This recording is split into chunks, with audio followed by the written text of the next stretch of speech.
ओम शांति। 13 मई की बाबा की मुरली। मीठे बच्चे, तुम यहाँ मनुष्य से देवता बनने की ट्यूशन लेने आए हो। कौड़ी से हीरा बन रहे हो। प्रश्न, तुम बच्चों को इस पढ़ाई में कोई भी खर्चा नहीं लगता है, क्यों? उत्तर, क्योंकि तुम्हारा बाप ही टीचर है। बाप बच्चों से खर्चा अर्थात फी कैसे लेगा? बाप का बच्चा बने, गोद में आए तो वर्षे के हकदार बने। तुम बच्चे बिना खर्चे कौड़ी से हीरे जैसा देवता बनते हो।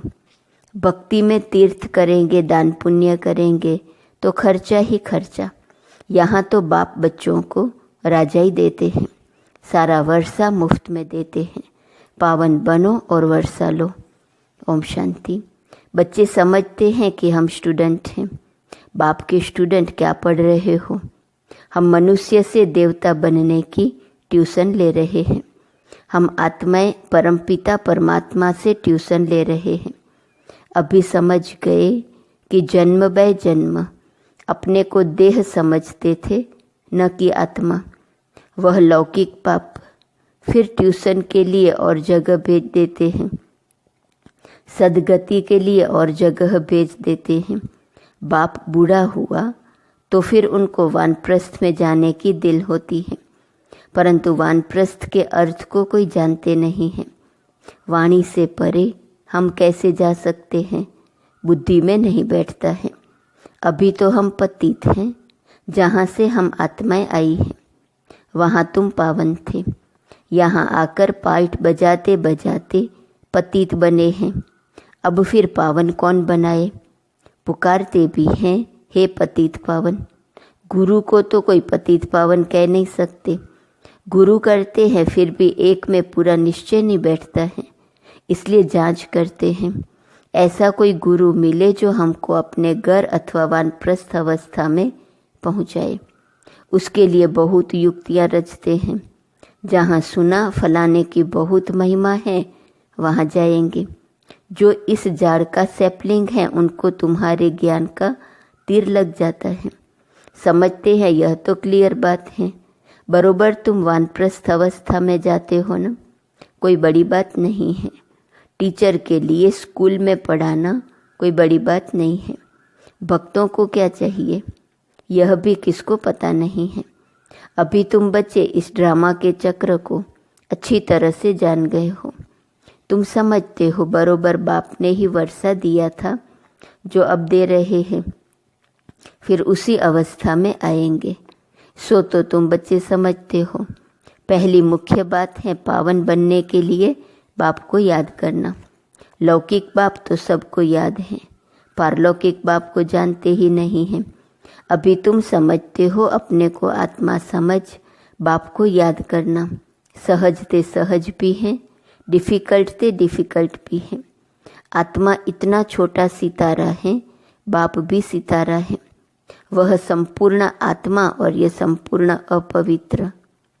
वह संपूर्ण पवित्र आत्मा और ये संपूर्ण अपवित्र। संपूर्ण पवित्र का संग तारे, सो तो एक का ही संग मिल सकता है।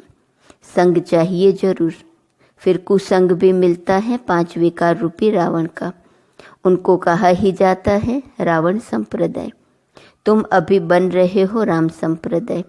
तुम राम संप्रदाय बन जाएंगे, फिर यह रावण संप्रदाय नहीं रहेगा। यह बुद्धि में ज्ञान है। राम कहेंगे भगवान को।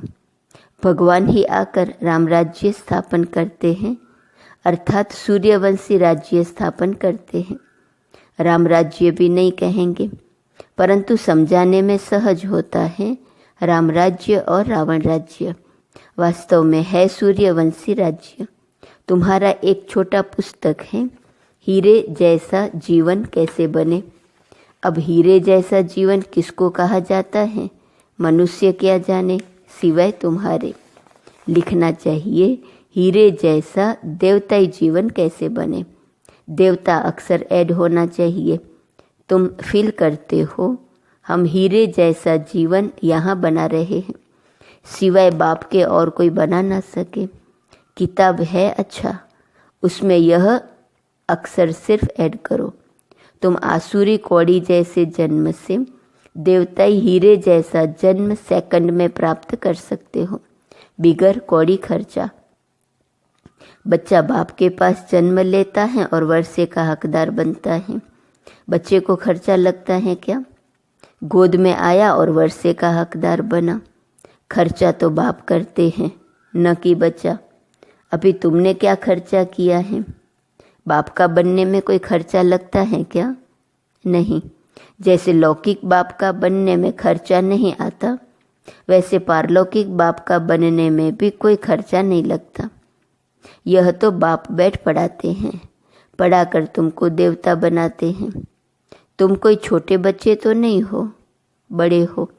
बाप का बनने से बाप राय देते हैं, तुमको अपनी राजधानी स्थापन करनी है। इसमें पवित्र जरूर बनना है। खर्चा तो कुछ भी नहीं लगता। गंगा पर जाते हैं, तीर्थों पर स्नान करने जाते हैं, खर्चा तो करेंगे ना। तुमको बाप पर निश्चय हुआ, खर्चा क्या लगा? तुम्हारे पास सेंटर्स पर आते हैं, तुम उनको कहते हो अब बेहद के बाप से बेहद का वर्षा लो, बाप को याद करो। बाप है ना, बाप खुद कहते हैं मेरा वर्षा तुमको चाहिए तो पतित से पावन बनो, तब पावन विश्व के मालिक बन सकेंगे। यह भी जानते हो बाप वैकुंठ स्थापन करते हैं। समझदार बच्चे अच्छी रीति समझते हैं। उस पढ़ाई में खर्चा कितना होता है, यहाँ खर्चा कुछ भी नहीं। आत्मा कहती है हम अविनाशी हैं, यह शरीर विनाश हो जाएगा, बाल बच्चे आदि सब विनाश हो जाएंगे। अच्छा, फिर इतने पैसे जो इकट्ठे किए हैं वह क्या करेंगे? ख्याल तो होगा ना। कोई साहूकार भी होंगे, समझो उनको कोई है नहीं। ज्ञान मिलता है तो समझते हैं इस हालत में पैसा क्या करेंगे। पढ़ाई तो सोर्स ऑफ इनकम है। बाबा ने बताया था, एक इब्राहिम लिंकन था, बहुत गरीब था, रात को जाग कर पढ़ता था। पढ़ पढ़कर इतना होशियार हो गया जो प्रेसिडेंट बन गया। खर्चा लगता है क्या? कुछ भी नहीं। बहुत हैं जो गरीब होते हैं, उनसे गवर्नमेंट पैसे नहीं लेती है पढ़ने के। ऐसे बहुत पढ़ते हैं तो वह भी बिगर फी प्रेसिडेंट बन गया, कितना बड़ा पद पा लिया। यह गवर्नमेंट भी कुछ खर्चा नहीं लेती। समझती है दुनिया में सब गरीब हैं, भल कितने भी साहूकार लखपति करोड़पति हैं, वह भी कहेंगे गरीब हैं। हम उनको साहूकार बनाते हैं, भल धन कितना भी हो। तुम जानते हो बाकी थोड़े दिन के लिए है, यह सब मिट्टी में मिल जाएगा, तो गरीब ठहरे ना। सारा मदार है पढ़ाई पर। बाप बच्चों से पढ़ाई का क्या लेंगे? बाप तो विश्व का मालिक हैं। बच्चे जानते हैं हम भविष्य में यह बनेंगे। मैं आया हूँ यह स्थापना करने। बैज में भी यह समझानी है। नई नई इन्वेंशन निकलती रहती हैं। शिव बाबा कहते हैं हमारी जो आत्मा है उनमें सारा पार्ट नूंदा हुआ है। जो विकारी पतित बने हैं उनको बाप आकर पावन बनाते हैं। यह तो जानते हो 5000 वर्ष पहले बाप से विश्व की बादशाही ली थी। मुख्य बात बाप कहते हैं मामेकम याद करो। सन्मुख कहते हैं रथ मिल गया तो बाप भी आ गए। रथ तो जरूर एक फिक्स होगा ना। यह बना बनाया ड्रामा है, चेंज हो नहीं सकता। कहते हैं यह जौहरी कैसे प्रजापिता ब्रह्मा बनेगा। समझते हैं यह जौहरी था। जवाहरात एक होती है इमिटेशन, एक रियल। इसमें भी रियल जवाहरात बाप देते हैं तो फिर वह क्या काम आएंगी। यह है ज्ञान रत्न। इनके सामने उस जवाहरात की कोई कीमत नहीं। जब यह रत्न मिले तो समझा यह जवाहरात का धंधा तो कोई काम का नहीं। यह अविनाशी ज्ञान रत्न एक एक लाखों रुपयों का है। कितने तुमको रत्न मिलते हैं, यह ज्ञान रत्न ही सच्चे बन जाते हैं।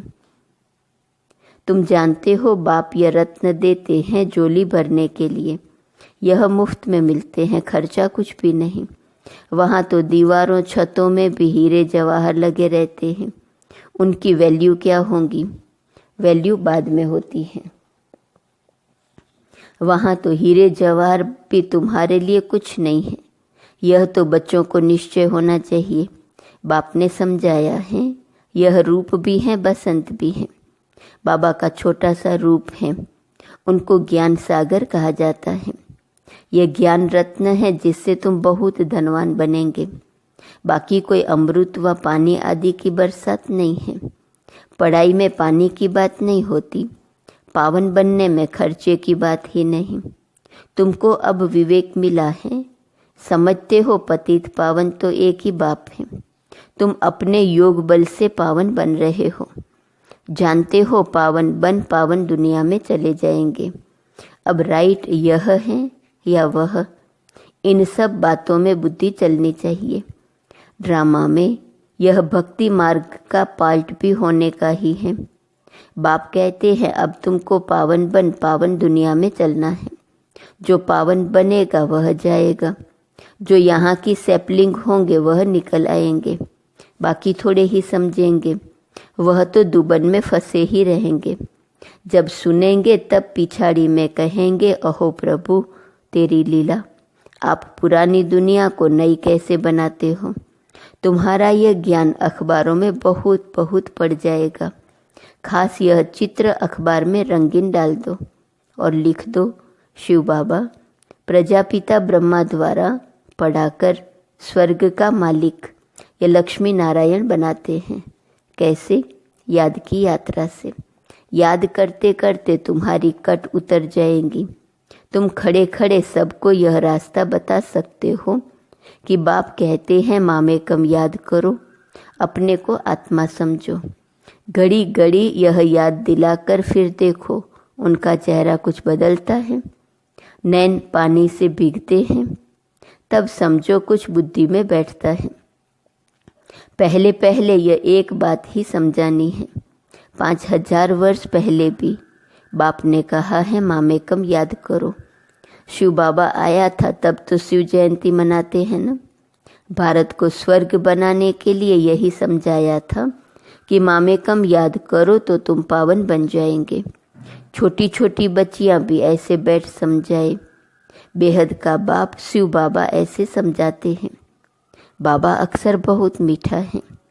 बाबा और वर्षा, इतना निश्चय में बच्चों को रहना है। यह है ही मनुष्य से देवता बनने का विद्यालय। देवताएं होते ही हैं पावन। अब बाप कहते हैं अपने को आत्मा समझ, मुझे याद करो। मन मना भव, अक्सर सुने हैं, न सुने हो तो बाप सुनाते हैं।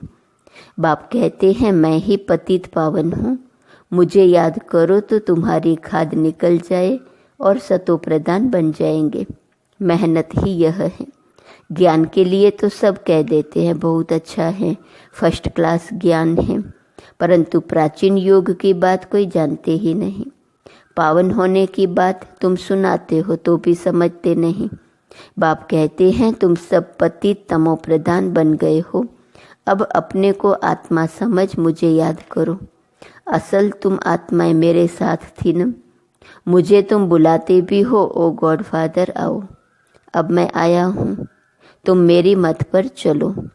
यह है ही पतित से पावन होने की मत। मैं हूँ सर्वशक्तिमान एवर पावन। अब तुम मुझे याद करो। इनको ही प्राचीन राजयोग कहा जाता है। तुम धंधे आदि में भी भल रहो, बाल बच्चे आदि भी भले संभालो, सिर्फ बुद्धि योग और सबसे हटाकर मेरे साथ लगाओ। यह है सबसे मुख्य बात। यह न समझा तो गोया कुछ भी नहीं समझा। ज्ञान के लिए तो कहते हैं बहुत अच्छा ज्ञान देते हैं, पवित्रता भी अच्छी है, परंतु हम पवित्र कैसे बने, हमेशा के लिए यह बात समझते नहीं। देवता हमेशा पवित्र थे न, वह कैसे बने, यह बात पहले पहले समझानी है। बाप कहते हैं मुझे याद करो। याद से ही पाप मिट जाएंगे और तुम देवता बन जाएंगे। अच्छा, मीठे मीठे सिकीलदे बच्चों प्रति माता पिता बाप दादा का याद प्यार और गुड मॉर्निंग। रूहानी बाप की रूहानी बच्चों को नमस्ते, रूहानी बच्चों की रूहानी बाप को नमस्ते नमस्ते नमस्ते।